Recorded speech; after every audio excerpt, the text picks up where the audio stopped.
Well, this will be really good. I was just talking to, hey guys, Evan here.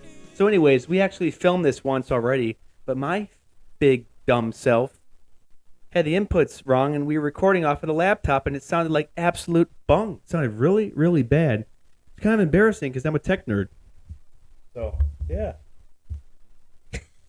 I don't know what you want me to say with we haven't even that. introduced our guest yet. But I was about to say. Great start. If anyone's wondering, this is my lawn widow and my lovely, beautiful wife with baby on the way, Hannah. Hi, Hannah. Oh. You are How are you? the first ever guest on the Turf Nerds podcast. I'm honored. Very honored. I don't know if you should be feeling honored or feeling like, what did I do to deserve this? Could go either way. After tonight's, when we were timely getting over here, gonna record this, and then Sherpa after our first 25-minute run. Hey, Evan, you had it wrong. I'm like, no, I didn't. Yeah, it definitely happens to the best of us. Let's forget about that. But Talk about. Go ahead. I was going to ask first for a recap of the week that just happened yeah. on the lawnmower and what's new in the world of lawn care. Thanks, Ben. So, recap this week, we finally got some rain in, so that was like manna falling from the sky. It was basically money falling from the sky, too. Got actually less skips. I really generally coax people to try to, not skip. I only ever skip lawns if it's completely brown, but if you say nothing to me, I'm going to mow it, and I've never burned out a lawn because we bust our butts. I've said this before, guys. You bust your butts in end of April and, half of May, getting the lawns maintained, triple cutting and quad cutting. It's a fair trade with the customers to have us be able to, mow in the drier months. So we finally got some rain, and it came at a good time this past week where I really wasn't set back on much time. So yeah, I think it fell, like either in the evening after you'd been done cutting or first thing in the morning where you still could get back out on the mower, mid-morning or so. Which that makes it nice. In the ideal world, I would have it rain Monday, Wednesday, Friday at like 9 p.m. to 2 a.m. every day so the lawns can stay lush. But it's also nice when they dry up a little bit. You don't burn them out, so you can make some easier money because, as my lovely wife knows, I'm definitely gone a lot longer in the spring than I am in the kind of drier months, honey, right? Oh, yeah. So May and June I kind of count as... hold this right. Yeah, I'll just keep nudging it there for the hood it right. So in May and June, pretty much you're swamped with work because that's when we get the most rain. Grass is growing. You're constantly trying to keep up with the growth of the grass. And by this time of year, some years are different, but this time of year, you can fly through those lawns, and that makes it nice because then you have a shorter day or an easier day and can get away a little bit. So. Yeah, a 10-hour day is, I guess, shorter, right? Well, let's talk about Hannah because she's kind of the secret weapon of E&D Lawn Care. You're not only the lawn widow. You're actually a part of the company, and you do some of the important stuff. Why don't you tell us what you've taken on with the business in the last couple of years? Sure. So I kind of have a more mathematical brain, whereas Evan's just a little bit more creative and the entrepreneur type. And so I've taken on a lot of the kind of nitty gritty stuff in the background, the accounting side of things. We use a software called Yardbook. So that's great. Highly recommend that. It's free software? Free. All of it's free, but you can pay for some bonus features, but 99% of it's free that you can send email invoices and for forever. It's great. So okay. Honestly, we don't need the fancy stuff. We use the bare bones, and it just makes things a lot easier. I remember when we were dating, Evan used to do his invoicing, I think just by email or manually, for every single customer, and then would process things. I think you just had like a note on your phone or a spreadsheet or something like that. Did it kind of scare you when you saw how yeah. So was I remember there like napkins like this person owes me $35? Exactly. He had like a little, a lot of times he would have like an envelope that a customer had given him with like cash in it, and then he would like write down who all had given him cash or checks or whatever. But I remember one night in particular, I think we were engaged at this point. We were out on your front porch of your parents' house, and you just had a pile of cash and checks, and you're like, I gotta process this and get this in the bank, and I'm like, I feel like this is where I could step in and use my strengths and just be able to kind of do this back end stuff that gets piled up when you're, on the mower for the majority of your work week. So yeah, that's probably the last thing you want to think about. For sure. You come in, through the door at 9:00 at night. It's like, I don't want to do anything with the invoicing or any of this administrative stuff. Yeah, when I kind of get home at night, and people give me cash. Sometimes they're in my cash and checks are in my back pocket. Sometimes the checks are wet. I've actually ran several checks through the wash, and Hannah's like, "What's this? What's this in your pocket?" I'm like, "Oh, that's a check from someone." Like one time, it was like Mission Impossible. I had to paste together this check that was like washed through and ripped up. I'm like, "Oh, it was this guy," but then he sent me another check. But yeah, what Ben said, last thing that I'm dealing with is when I'm getting home. But Hannah is so grateful at just, hey, what's all this stuff? I mean, she takes all my stuff, writes it down on the fridge, and so she'll process that in the yard book and really cross a lot of my T's and dot my I's, because I'd be slow and nowhere without my lawn care wipe. There's a lot more that goes into it than people think, so big time. And then are you is there some clients that you have to get on Evans, like, hey, these people haven't paid for months. Yeah, for sure.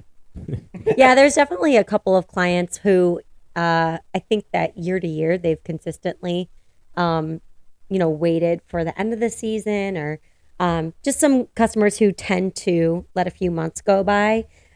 So I think Evans, got a more of a relationship with those customers, and for me, they're just like a name. So for me, I'm just thinking, oh, they haven't paid, they need to pay. I'm kind of that more rational thinker, and he's like, oh, well, I know their story, and I know, they're good for it, and they've done this before, and whatever. So I think that, we kind of balance each other out, where I'm like, okay, get on top of this guy. We need that money, but he's also like, okay, well, he's good for it. He'll get around to it. But whatever. When it comes to consistent cash flow, we need it. I don't want to hear that he's good for it. I want it right now. Yeah, right, exactly. Especially when you have a house and cars and whatever, and you just need that cash flow. So, but he's gotten a lot better at that. So I've topped the ball on a couple people where it's like, hey, this guy didn't pay the entire year, and then we had a nice $1,200 check. And Hannah's like, why did you not get the money from him? I'm like, you just have to go into his restaurant and ask him for money. And I just didn't want to go in there and do it. He reads the emails and stuff. And just certain people, they like to, sometimes you have to go hound them to get money. Some people, I knock on their doors and they give me cash, which is great. But when you're flying all over the map and mowing over the time, it's like sometimes you just got to get over there. But that's where I like how Hannah's kind of read me on that to make sure that we stay on top of that. Because, once you get married, you start your own business, get married, we have a kid on the way. Cash flow is utterly important with the economy and where everything's going right now. Cash flow is great, and my wife's doing a great job with that. So it is nice, though. I mean, you want the consistent cash flow, but when you have a customer like that and you get it all at once, at some point in time, it could be like, hey, that's a nice bonus now. Yeah. Oh yeah, no, we get that. That's a very good feeling, honey, right? Oh yeah, yeah. I love when he comes home with like $800 in cash, and he's like, "Oh, this guy decided to pay me today," and I'm like, "Oh, nice, great, perfect, wonderful." So I had come home with a $900 check a couple weeks ago, and then Hannah's like, "What's this?" I'm like, "Oh, this is from so and so. He had been delinquent paying in years past and would always pay towards the end, and this is when I would email invoice him and he would read them. And this time he decided just to throw 900 in front to just be ahead of the game before I trolled him at the end of the year." So. Which is nice, because then you've got a little extra wiggle room for the time being. So. Do you ever get any clients that try to barter with you and be like, well, hey, I know I owe you, but you can have free food in my restaurant a couple times, or Dr. Scott could be you could have a free chiropractic visit. There's, with that, some people, there's certain types of people that like to try to barter like we're in different countries, which I get it, but I'm pretty to the book, and Hannah has seen how I wheel and deal with people. I've never really had to, that's a good question, but I don't think no one's ever really tried to sell me on anything. I've been a couple people, you have to be pretty firm in all my communication, and Hannah knows this well. There's a couple clients that will kind of joke around with. There's a person that she can talk about, but you do it all in written statements, so you guys both can't be wrong. And Hannah's very good. Like, we both emailed people, and why don't you tell them, Hannah, about how you email the clients versus how kind of I email them? It's far different. So, Are you talking about invoicing? Like when? and like even sending out like just messages to people, like you're a lot more robotically professional. Well, he just tends to apologize for business decisions, whereas I'm like, okay, you don't have to apologize for that. That's just something that we have to do in order to run the business.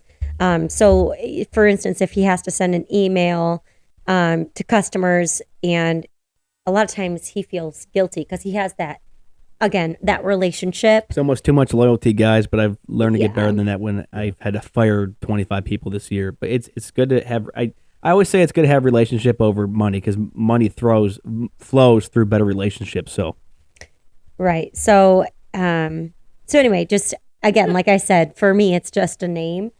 And so I think for him, when he's writing those emails, it's a little bit more difficult to be straightforward and, But he needs that. He needs that balance that you bring Yeah. to actually keep on those people and not, it's good to have the loyalty and Right. be trusting of everybody, but you also Right. need to get paid. Right, exactly. And one thing that we've had to talk about, like Evan mentioned with the economy, like I've had to say, okay, what price are you charging this guy? Because we can't afford to, grandfather 50 customers in at no one's this price. grandfathered now. Yeah, no. Yeah, I've had to say, look, babe, we have to think about the numbers. How much are you spending on gas? What's it worth your time? That kind of thing where it's like, okay, we have to have a set number where you're not going to go below that. Yeah. And then sometimes I'll look at a lawn, I'm like, how much are you charging this guy? And he'll tell me a number. I'm like, that's a little too low. I've done a lot better. Yeah.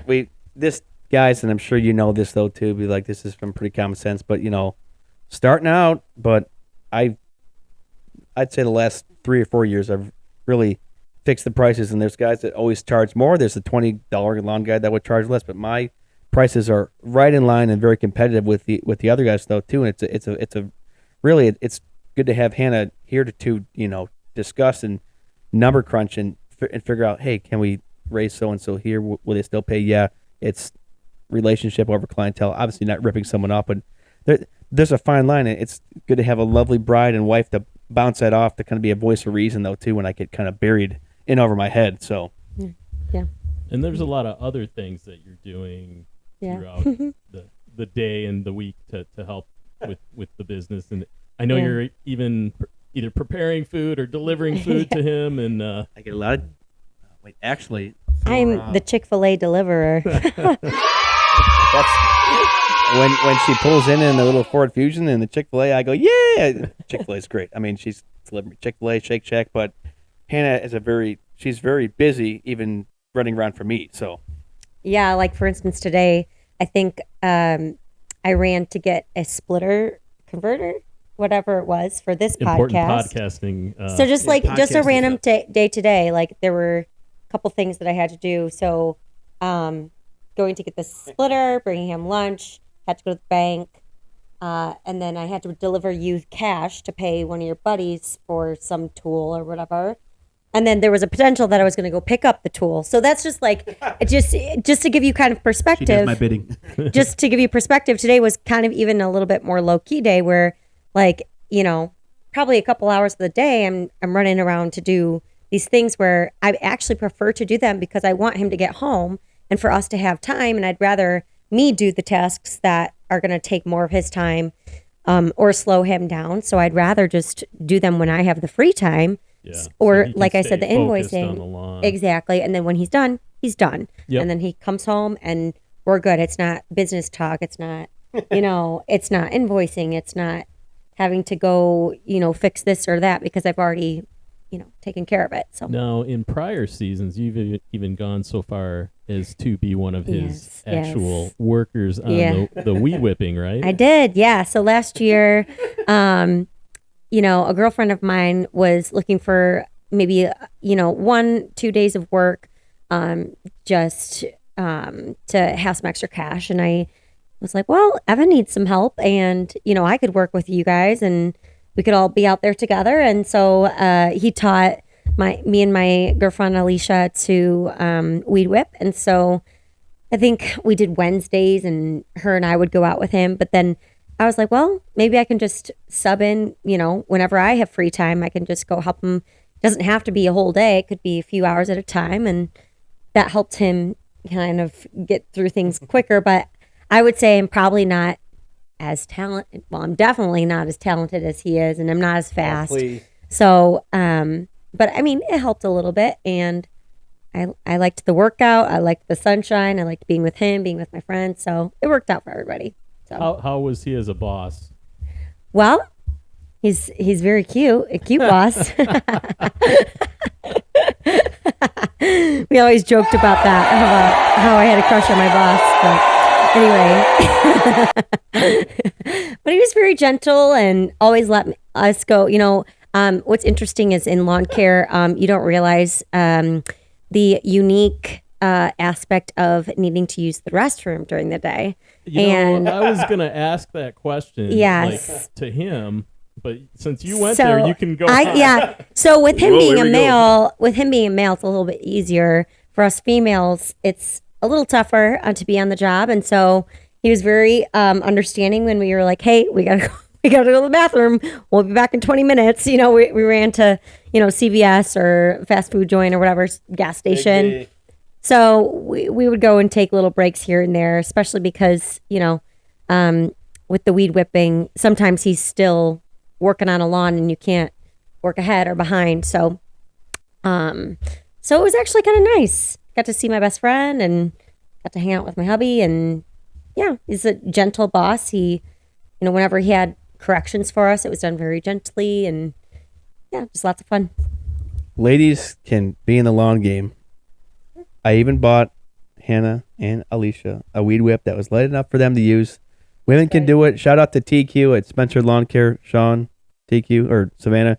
You guys are great. So Hannah and I would watch a couple of their YouTube videos. I'm like, Hannah, why don't you whip like TQ? And Hannah's like, honey, she just said full time. I do not do that full time. But women can do it though too. They can hang in the game. So yeah, I just one thing is that was my first time ever weed whipping, and of course TQ's been in it for years, and you've been in it for years. So yeah, it just takes time to practice and get to know the game. So yeah. Talk to us about the season and the expectations. Sure. I know, when May rolls around, you're not going to see him that much. So right. How do you deal with that? And then how do you plan for little breaks and vacations and things during the summertime? Yeah. So, I just typically kind of write May off as not expecting Evan to make it too much. If it's a rainy day, then maybe he can make it, or maybe we'll have the day together. But also, I'm a teacher, and May is absolutely berserk for me too. So I think it's kind of works out that we both have a very busy month in the month of May. Not to say that makes it easy on us, because we're both tired. We're both, just kind of pushing all month long. But we always look forward to the 4th of July. That's kind of like my finish line. That's my kind of goal that I keep in mind, is like, okay, well, I got to get to the 4th and I'm good, So, and really that's only 2 months. And if you think about other jobs like accountants or, that kind of thing, where you've got like a season where it's all in, and then you get to have a little bit more relaxed times in other months. It's not that different. So I just kind of put my blinders on and say, okay, July 4th, we have the weekend together, and here and there we'll get a few date nights or hangouts in with other people. Those are fun. But but those are just kind of as he is able to do. And July 4th, you usually go up north for a little family vacation. If you're not from Michigan, maybe you aren't familiar, but if you are from Michigan, you'll know exactly what I'm talking about. We go up north with the family to the cottage. So we go to Indian River, and that's place. Always been our tradition. So that's kind of our scheduled time to get away, guys. I mean, there's no off days in the lawn business, but we need this for our sanity, because I've developed mownesia. You get so focused on mowing, you just forget about wife and life and everything else, and you're just so stressed out about the lawns and other landscaping jobs. But too, you got to have a day or three, or Yeah, the last time I ever took a week off, that's when I got married. We went on a honeymoon, but a day or two off. But yeah, but I'm saying that you can schedule time off and do it right. Everyone needs it. Your clients will thank you, and your lawns will thank you too. Because when you come back, they'll be long, or not so long, but long enough, right? Also, I think what's important to remember, like for instance, we're coming up on a couple of things that we had planned, family vacation with my family and then with his family. And one thing I try to remind him of is like, in 5 years, your client won't remember if you didn't come that week. Exactly. Whereas in 5 years, you're going to remember, oh yeah, we had this awesome memory with our family. We were able to be together, for that trip, whatever it was. And also, I think, again, like he said, you get Monesia and all you're thinking about is the lawns, whereas, a lot of people aren't going to be concerned if you're if you're not there for one or two cuts. So, and by August, the lawns tend to be so short and dry that it's really not a huge deal. So that tends to be nice. But like I said, May and June, I'm kind of just like, okay, he's got to do what he's got to do, and that's something that we've just come to learn to have in our navigate life and deal with. Yeah, for sure. But you guys, like, during these long days, you're still keeping in touch quite a bit throughout the day, right? Yeah, he'll call me and he'll chat, and sometimes I'm like in the middle of something and I'm like, okay, gotta go. but I'll get super bored, guys, when you solo operator and you're running your own lawn business. I have some iPhone headphones that I'll put on that has a microphone on that I'll put on my work headphones. Sometimes I'll just call Hannah because I'm bored there on the mower. I love what I do, but when you mow as much as I do and you drop the gate and mow 15 in a row, it can be mind numbing there sometimes. But honestly, I really enjoy those calls because then we talk through things that I would have had to save for the end of the day. And then if we're able to talk through them, then at the end of the day, we can just enjoy each other's company more instead of having to be like, oh, well, did you remember to do this? Or did you see my text about that? Or, are we good to go on this event or this, thing? Or what do you think about this decision? Right. Etc. So, we tend to have a few like 30-minute calls throughout the day, which is, I think, a lot more than most couples have throughout the day. So, and what's great about owning your own lawn business is you can do that, and you can, a lot of jobs you have to be at your desk or, with customers or whatever all day long, and you don't have that chance to, just sit and talk to your wife for, total of hour, half, 2 hours every day. So, I look forward to it. So, and even when he's working long, you guys still most of the time are eating together at night. Yes. So I always was a late eater, so it wasn't like a huge change for me when we got married, and I got used to the lawn care schedule. So I always ate like at 9 or so p.m. I think that developed like in college. So because I wasn't that way growing up. So but anyway, and when he's not in his lawn care season, he wants to eat at like 4. But normal schedule, go out by 4, be done at home at like 5:30, go to bed at like 8. Yeah. 8 or 9 and all. But you've been and she's really lawn care wife. They make life easier and they cross the T's and they truly dot the I's. So I just did want to say though, honey. So tell them like when we invoice how much of a benefit you are when it comes to the speed. Oh, well, it's hysterical because Evan will be like, well, just wait for me to invoice. I'm like, really? I can do it, while you're at work. That way you don't have to think about it. But he likes to be there just, because I'll have questions about a customer. Or, he knows how many cuts they did, or maybe a customer called him off for a week or whatever. So it's good to have him there, but he'll ask me to help, and then I'll do the whole thing. And he'll be there doing like 15 or 20 customers, and I'm like, okay, I'm done. And I've gotten the rest of the customers done. So, when we're invoicing, it tends to be a little bit more of my heavy lifting. She's more at that administrative point. when it comes to invoicing. I'm more just puts it. I'm like, yeah, nice and slow. And again, like I said, I'm more of the rational numbers person. So for me, it's just like, oh, just bang it out. Let's go. It's natural to you, and that's not his forte. Exactly. Yeah. So our strengths and weaknesses balance each other out. And that's really just the tying the knot tonight is strengths and weaknesses balance each other out. Solo operators without wives can do it alone, but we can't do nothing alone in this life. That's why we need the Lord, and He provided me with a beautiful wife. So, Hannah, honey, I almost calling you Hannah like some formal thing, Ben. Hey, bro. No, Hannah, I appreciate you being on, and I guarantee we'll have more supply and demand for you on other episodes. And hey, Ben, we also have another good guest coming up, don't we? Yeah, So, we've actually got your Uncle Greg, I believe, is going to be Uncle on Greg. the next episode, and it's going to be a good story from him yes. about how somebody later in life Yep. got into the lawn care business and started basically from scratch and built up a successful business. He started a little over 2 years ago, and he's got a lawn care empire out in Milford, Michigan, and Greg's doing very well, so he'll definitely be on the next episode, guys. But just please comment, guys. Here's our call to action. Comment, rate, subscribe, like, do whatever you want. Organic growth is great, guys. We appreciate it very much here with the Turf Nerds. And if you are a lawn care wife, go ahead and give a shout out because we're all in this together. So Yeah. Anybody Shout it have any other suggestions for how they deal with being a lawn care wife? Any Yeah. little tips or tricks? Put them in the comments. Share. It'll be helpful to someone. yes. All right. We'll see you in the next one, guys. Thanks. Thanks.